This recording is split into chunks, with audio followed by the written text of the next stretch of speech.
talking about. Oh yeah! Nom nom nom nom, yummy yum.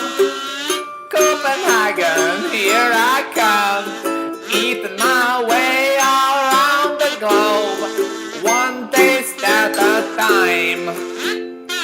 One taste at a time. One taste at a time. That was too high. Taste testers! So check this out. Coming soon.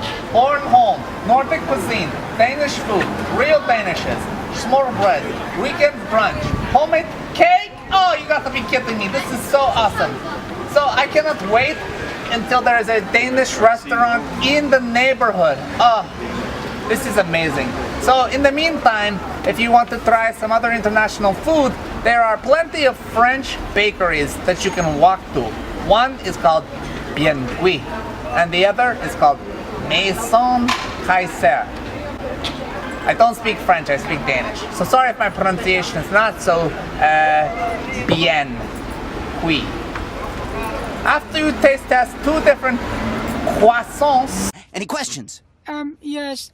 Are you going to finish that croissant? Knock yourself out. Let me assure you that... Then you can go just a little bit down into Carroll Gardens to try and taste test Italian pastries. Frank Caputo, proprietario della rinomata gastronomia Caputo's Fine Foods. My parents started the business in 1973.